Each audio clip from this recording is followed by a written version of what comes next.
Hello friends, स्वागत आप सभी का। मैं उमाकांत आनंद आज फिर एक नए लेक्चर के साथ। आज का जो वीडियो लेक्चर है इसमें हम बात करने वाले हैं format of cost sheet. Cost sheet एक बहुत ही इंटरेस्टिंग चैप्टर है कॉस्ट अकाउंटिंग का, और इस पर हमने 2 लेक्चर ऑलरेडी अपलोड किए हैं, जिसमें सबसे पहले हमने बात करी थी यूनिट कॉस्टिंग की, और फिर उसके बाद हमने बात करी थी कि कॉन्सेप्ट ऑफ कॉस्ट सीट क्या है, जिसमें हमने कॉस्ट सीट के बहुत अलग अलग पहलुओं पर बात की। तो उन दोनों लेक्चर को ना देखा हो तो उनका लिंक जो है मैं आपको डिस्क्रिप्शन में अवेलेबल करा दूंगा, वहाँ से जाके आप उन लेक्चर को देख ले, ताकि ये चैप्टर या ये लेक्चर आपके लिए बहुत ज़्यादा समझ आएगा, बहुत ज़्यादा हेल्पफुल साबित होगा। ये लेक्चर किन लोगों के लिए फायदेमंद होगा? तो यूजीसी नेट कॉमर्स और मैनेजमेंट स्टूडेंट के लिए बहुत हेल्पफुल होने वाला है ये लेक्चर। साथ ही साथ बीकॉम, बीबीए और एमबीए, एमकॉम के स्टूडेंट भी इसे देख सकते हैं। सीए, सीएमए, सीएस के स्टूडेंट के लिए भी ये हेल्पफुल, कंसेप्ट को समझने के लिए काफ़ी हद तक हेल्पफुल होने वाला है।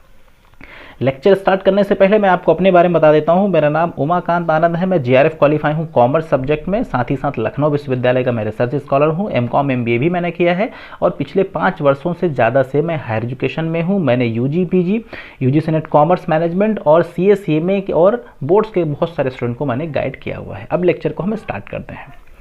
लेक्चर की बात करें तो सबसे पहले हम लोग कॉस्ट सीट के बारे में पढ़ेंगे। अब कॉस्ट सीट, चूंकि आप पहले इसका कंसेप्ट पढ़ चुके हैं, इससे पहले लेक्चर में ना देखा हो तो एक बार जाके देख लें।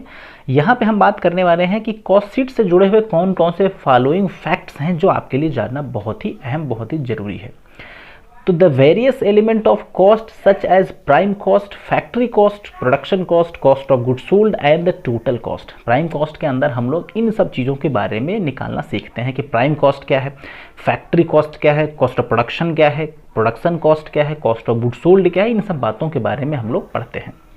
नेक्स्ट देखा जाए तो percentage of every expenditure to the total cost, यानी कि जो टोटल कॉस्ट है उस पर हर एक्सपेंडिचर का कितना वेटेज है, कितना परसेंटेज है, इस बात के बारे में भी हम लोग इसके अंदर स्टडी करते हैं। Compare the cost of any 2 period and ascertain the inefficiency of any. हम 2 पीरियड के कॉस्ट, टोटल कॉस्ट को यानी विद कॉस्ट सीट निकालते हैं, और हम कंपेयर करके ये देखते हैं कि अगर कहीं इनएफिशिएंसी है तो आखिर क्यों है। And information to the management for cost control. Cost control करने के लिए मैनेजमेंट के लिए एक रामबाण का काम करता है ये कॉस्ट सीट, इसलिए बहुत अहम है। And calculate and summarise the total cost of product. किसी भी प्रोडक्ट की कॉस्ट को समराइज करना, उसे बहुत कम शब्दों में बताने का काम करता है ये कॉस्ट सीट। तो इम्पॉर्टेंट ये हर लिहाज से इम्पॉर्टेंट है। अब हम बात करने वाले हैं कि इसके कौन कौन से मेथड्स होते हैं। Methods of preparation of cost sheet, या यूँ कह सकते हैं कुछ स्टेप हैं जो स्टूडेंट बिल्कुल बिगिनिंग से कॉस्ट सीट से सीख रहे हैं उनके लिए ये बिल्कुल रामबाण का काम करेगा ये लेक्चर। हम एक एक बात को गौर से बताने की कोशिश करेंगे। तो पहले स्टेप में हम लोग क्या निकालते हैं? प्राइम कॉस्ट निकालते हैं। अब प्राइम कॉस्ट कैसे निकाली जाती है उस पर गौर करें। Direct material consume plus direct labour plus direct expenses, इनको अगर हम जोड़ दें तो क्या निकलता है? Prime cost.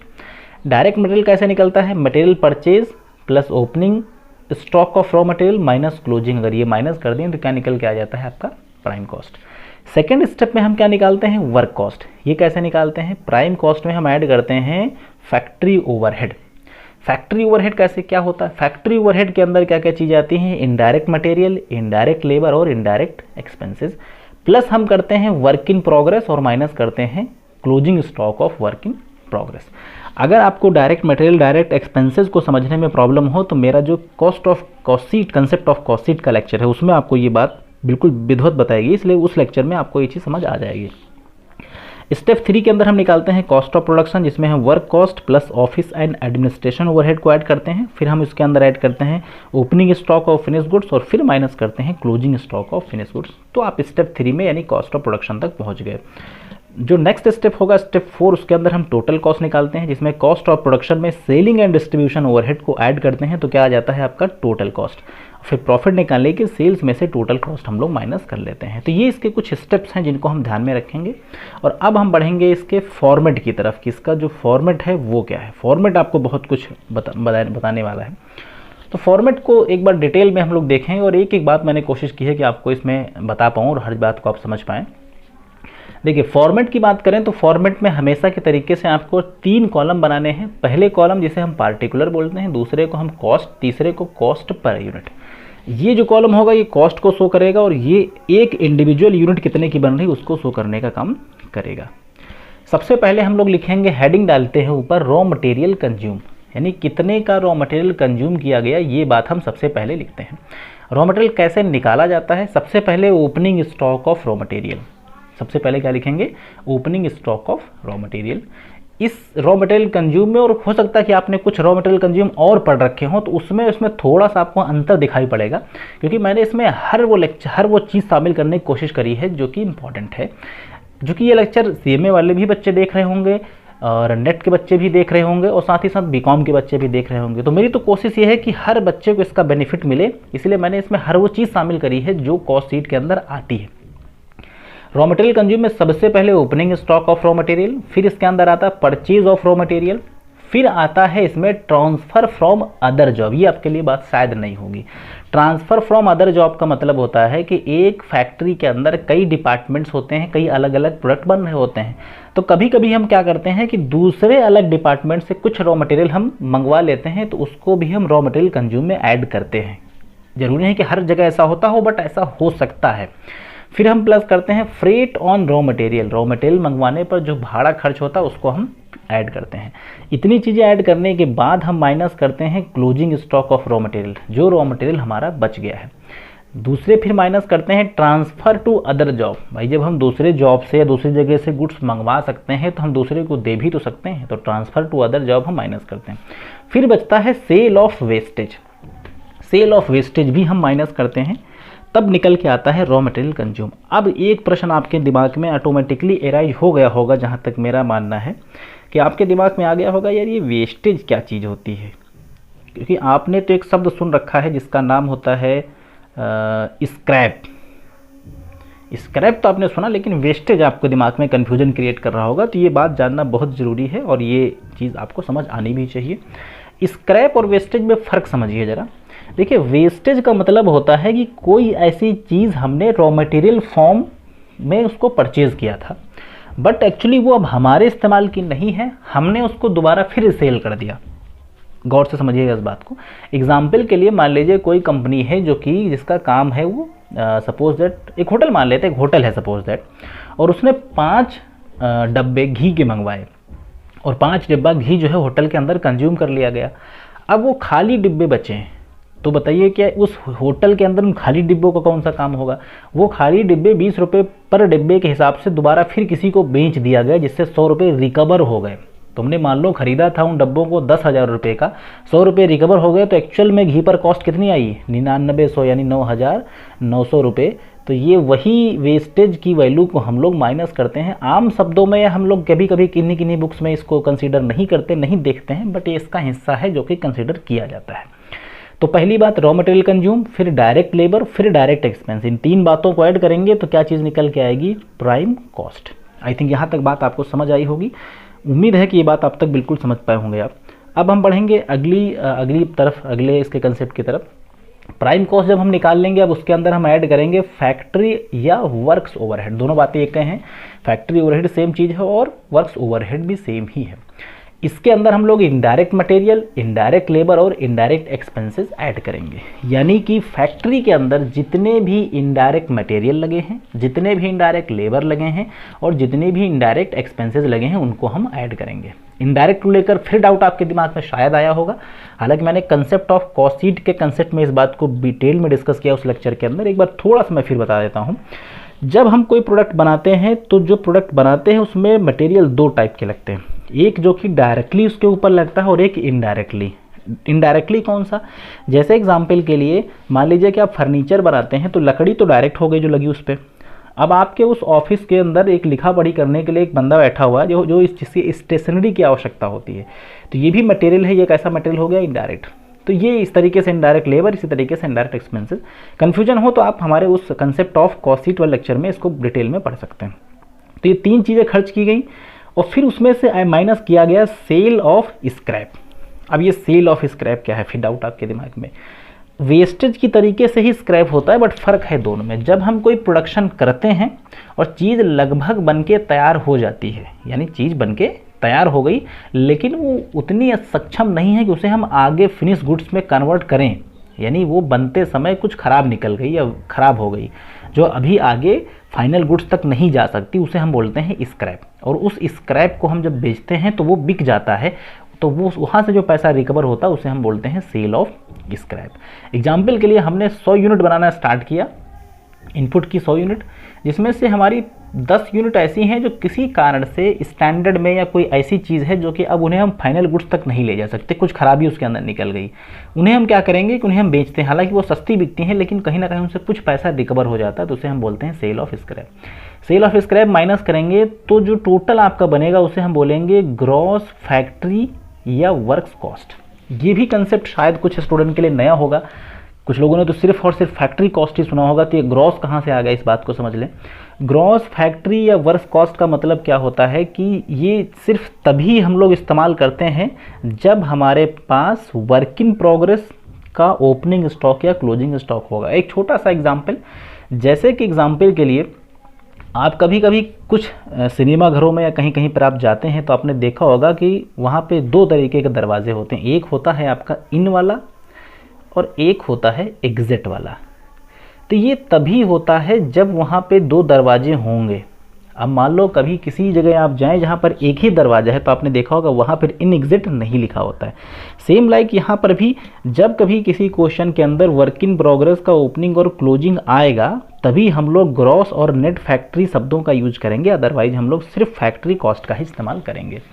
तो अगर आप यहाँ तक कैलकुलेट करेंगे तो ये आ जाएगा ग्रॉस फैक्ट्री कॉस्ट, फिर उसमें ऐड करेंगे opening stock of work in progress और माइनस करेंगे closing stock of work in progress, तो निकल के आ जाएगा आपका क्या, factory net factory cost. Net factory cost की बाद हम लोग क्या करेंगे, अब हम बढ़ेंगे आगे, इसमें फिर हम ऐड करेंगे ऑफिस एंड एडमिनिस्ट्रेशन ओवरहेड। तो ऑफिस एंड एडमिनिस्ट्रेशन में फिर उसी तरीके से indirect material, indirect labour, indirect expenses, जो कि किससे रिलेटेड हैं, ऑफिस या एडमिनिस्ट्रेशन से, उनको ऐड करेंगे तो हमारा निकल के आ जाएगा कॉस्ट ऑफ प्रोडक्शन। अब कॉस्ट ऑफ प्रोडक्शन निकल के आ गया, लेकिन सपोज दैट कि पूरा प्रोडक्ट नहीं बिका और कुछ ओपनिंग स्टॉक पहले से था, तो उस केस में हम ऐड करेंगे opening stock of finish goods और माइनस करेंगे closing stock of finish goods. ऐसा करने से निकलेगा का cost of goods sold. Cost of goods sold का मतलब है बिके हुए माल की लागत। अब हम फाइनली क्या करेंगे, अब हम टोटल कॉस्ट की ओर बढ़ रहे हैं। अब इसमें हम ऐड करेंगे सेलिंग एंड डिस्ट्रीब्यूशन ओवरहेड, जिसके अंदर हम इनडायरेक्ट मटेरियल, इनडायरेक्ट लेबर और इनडायरेक्ट एक्सपेंसेस ऐड कर देंगे, तो क्या बन जाएगा मेरा टोटल कॉस्ट। और अब इसमें हम प्रॉफिट, जो मेरा एस्टिमेटेड प्रॉफिट हो वो हम ऑलरेडी ऐड कर सकते हैं, ऐड कर लेंगे तो मेरा क्या बन जाएगा, सेल, जो हम लोगों को कैलकुलेट करना था। आई थिंक यहाँ तक आप इस कंसेप्ट को समझ पाए होंगे। अभी कुछ बातें इससे जुड़ी हुई हैं, लेक्चर जरूर बड़ा होगा लेकिन हर बात आप तक पहुँचनी चाहिए, इसलिए मैं कोशिश करूँगा कि हर बात इससे जुड़ी जो इंपॉर्टेंट है आप तक पहुँचाई जाए।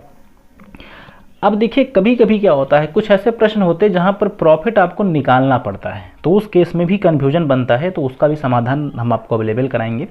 अगर कभी कैलकुलेशन ऑफ प्रॉफिट हो एट कॉस्ट पे प्रॉफिट निकालना हो और परसेंटेज दिया हो, तो हम सिंपल सा फार्मूला इस्तेमाल करेंगे, total cost into given percentage divide by 100। ये परसेंटेज निकालने का बिल्कुल बहुत ही पुराना तरीका है, वही इस्तेमाल करना है, यानी total cost into percentage of profit divide by 100 करेंगे, जो प्रॉफिट आएगा वो हम ऐड करेंगे।